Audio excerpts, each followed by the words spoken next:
We're at the ranch. So Calamity Jane's ranch. Yes, we are. And we're going to be reading a few stories. And the one I'm going to start with is called Jesse James and the Wind and the Widow. So I'm going to be looking down. So that's just how I read these things. So, okay.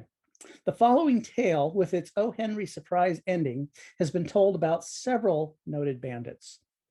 Here in Homer Croy's version is a hero of American's #1 outlaw, Jesse James, of whom it has been said that he robbed only the rich because the poor did not have enough money. The Democrat wagon in the story had nothing to do with politics. It was a four-wheeled, two-seated open wagon. The Youngers were a family of outlaws who rode with Jesse and Frank James. So with that set up, we begin. Jesse James and the Widow. One of the marked characteristics of Jesse James was his humor. He liked to play pranks. Rarely did he go through a robbery without doing or saying something that had an element of humor in it. A good illustration of this is something that happened in the foothills of the Ozarks. One day, the James Youngers were taking a back road when noon came upon them. It was their custom to go to a farmhouse and get the wife to prepare a meal for them, and they always paid well. They came to a humble cabin, and one of the group went to the door to ask the question. A woman answered in hello, and a bit startled to see two other mounted men.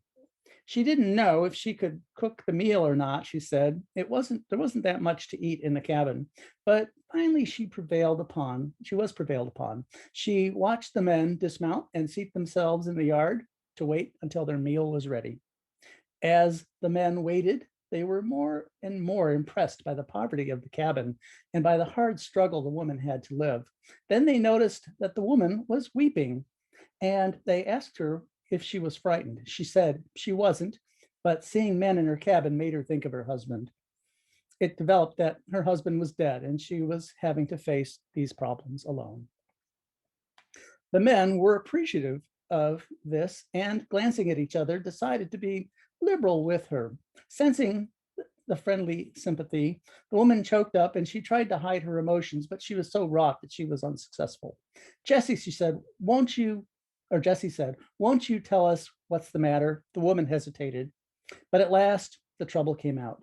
The cabin in her little farm was mortgaged to a heartless skinflint who had been pressing her for the money. He had finally warned her that if she did not have the money ready for the mortgage when he arrived, he would take the property. He's coming today, she said, and began to weep. At last, dinner was ready, and the men sat down.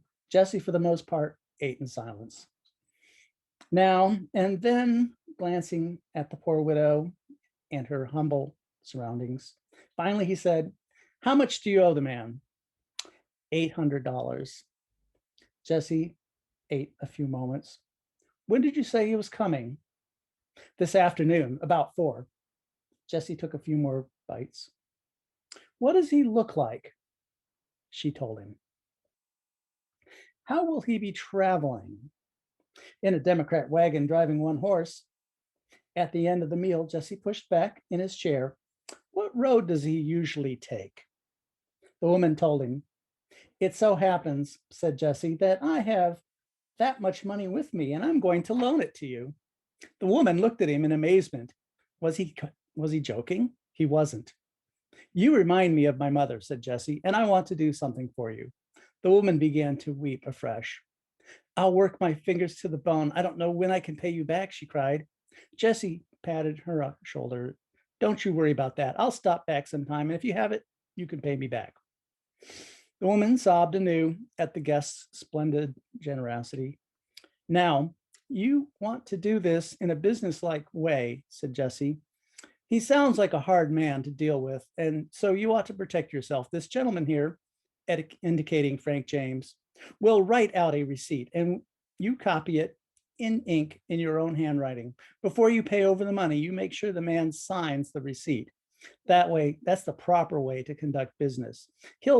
He'd make sure you do the same, and don't tell him anyone has been here.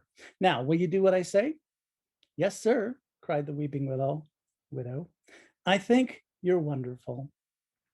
I wouldn't say that, Jesse answered modestly.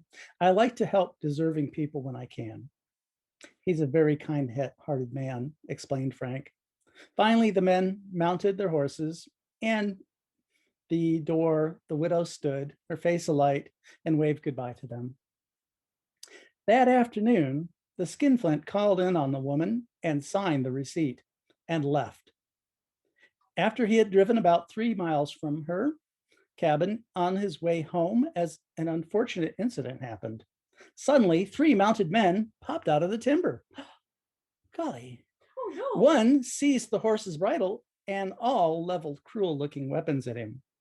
The man chanced to have $800, but not for long.